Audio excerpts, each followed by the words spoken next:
A campaigner for men's rights, who's been described by some on social media as a woman hater, is standing as an MP in Ashfield. Mike Buchanan says feminists are liars and conspiracy theorists and says the state is sexist against men. He's standing against Gloria De Piero, the Shadow Minister for Women and Equalities in Ashfield, and he's here to tell you more. Mike, welcome. What are these so-called lies that feminists come out with? Well, we have for about 18 months now been presenting prominent feminists with Lying Feminist of the Month awards. And I had the pleasure this morning of being on ITV's This Morning on the sofa with Caroline Criado-Perez, who we've presented 2 awards.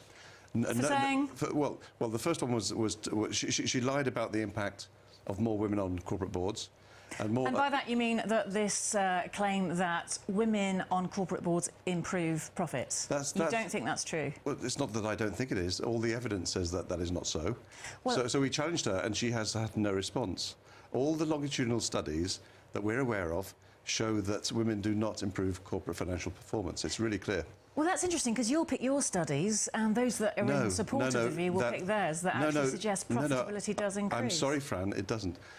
Everything that they present studies which show correlation, and correlation is not causation. It's kind of statistics 101. And it's why nobody in the world challenges our assertion which is that women do not improve corporate financial performance. And we have been challenging people for 3 years on this. OK. Would you like to keep them out of the boardroom? Of course not. So what's your beef? No, sorry, Fran. That is a shaming tactic. The idea that that I would want to keep women out of the boardroom. Why would you resort to a shaming tactic? Well, why would you bring up the fact that people are saying that women are an advantage in a boardroom when you're saying they're not? I mean, but they're not. But the facts say they're not.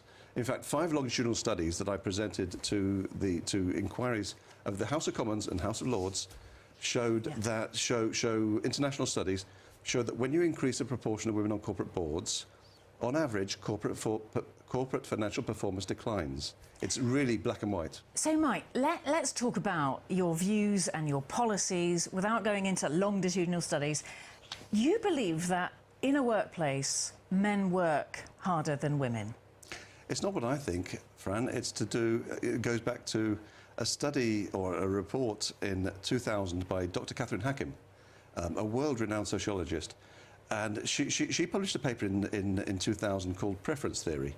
And she found in Britain that 4 out of 7 men are work-centred, and work here being paid employment, and only 1 in 7 women is work-centred.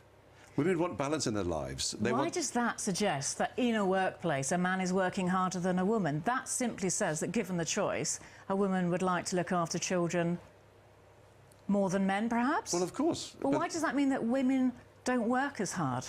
Well, if women want to spend more time with their children and with their families, as they do, compared to men, that will necessarily have an impact on their advancement in the workplace. You know, choices have consequences, and women have to realise that if they want to spend more time with their kids and family, which I applaud, there's no reason they shouldn't, but they then cannot expect to be 50% of FTSE 100 directors. OK, interesting point. Let's go on to one of your policies, which suggests that when awarding custody to men or women, men should have half the time with the children, women should have the other half of the time. Yes. How does that fit with 4 out of 7 men being work-centred and 1 out of 7 women? Well, if you look through that, again, it's one of 20 areas in our manifesto. But the idea is that's a starting point.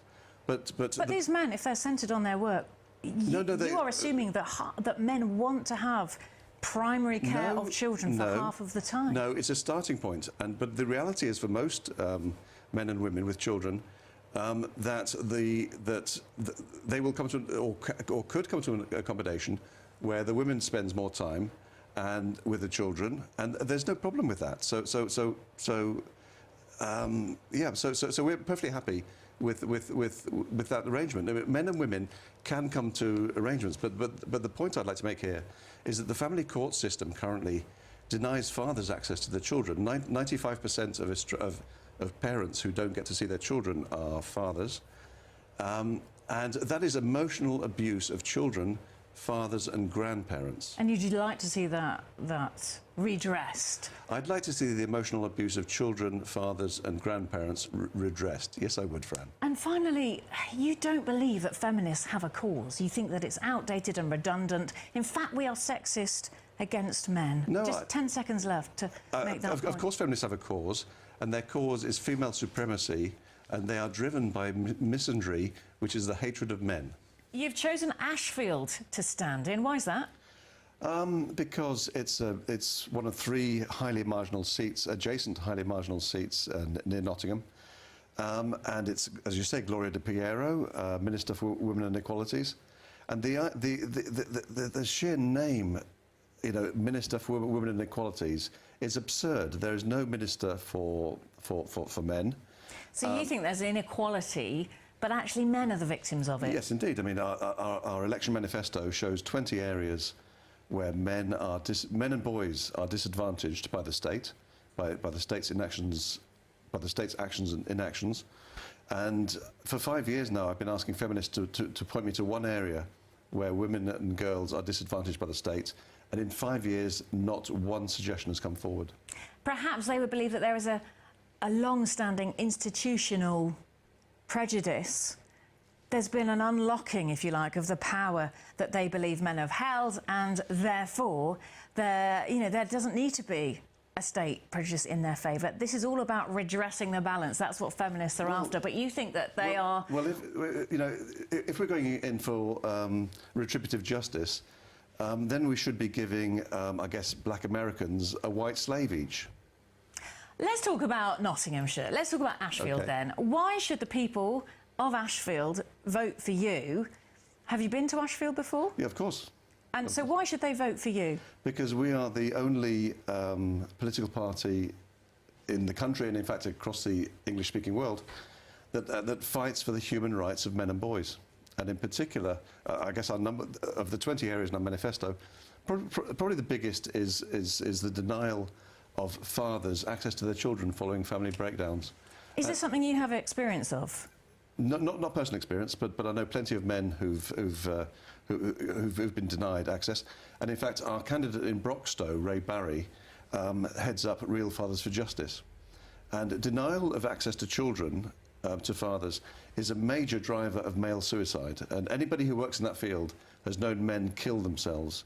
But it is also emotional abuse of children who don't see, boys and girls who don't get to see their fathers, of grandparents who don't get to see their beloved grandchildren, and that's one of the reasons we have so many female supporters. You acknowledge that men are more concerned with working in their lives, more work-driven, yes, work-centred, yes, than women, yes. And on that basis, you say that therefore women don't work as hard. No. I'm saying not as many women. Today, not as many. Not ago. as many women work hard as men. 4 times as many. 4 out of 7. While they're in the workplace. Yes, I mean 4 out of 7 British men are work-centred, and only 1 in 7 British women. That has to have consequences for. What does work-centred mean, though? When it comes to the thing that most gives you pleasure, is that what the question is when it's work-centred? It's to do with paid employment. So I'm still not clear. You're saying that women have a desire to be at home more than men? Yes, it's perfectly women have a desire natural. to look after children more than men? And yet you want men to have custody of children in equal proportion to women? No, we went through this before. That's a starting point, but I'm saying that in the case of most couples could come to an accommodation where the woman, spends more time with the children. And that is just a natural way. Women are happier to do that. And in fact, study after study shows that although men and women would both prefer to work less hours in paid employment, far more women would prefer to work a lot fewer hours because they want to spend time with children and family. There's no problem here. Yes. So in other words, when judges are giving women more time with children than men, I can't see why you're saying that isn't a fair assessment then of the lifestyle and the choices of men and women. No. Would men want to be the primary carers of children and go to work and sit in traffic and plan the menus at home and take the children to school and so No, on? clearly not. But no, our beef is about access to children more than custody. And the reality is that family courts deny fathers access to children. We have supporters who've spent over £100,000 trying to get access to children. Some have succeeded, some have failed. It's a lottery. OK. How many men can afford £100,000 to see their children? It is cruel. Mike, I'm sure we'll talk some more and the voters will make their own minds up. Thank you. Thank you.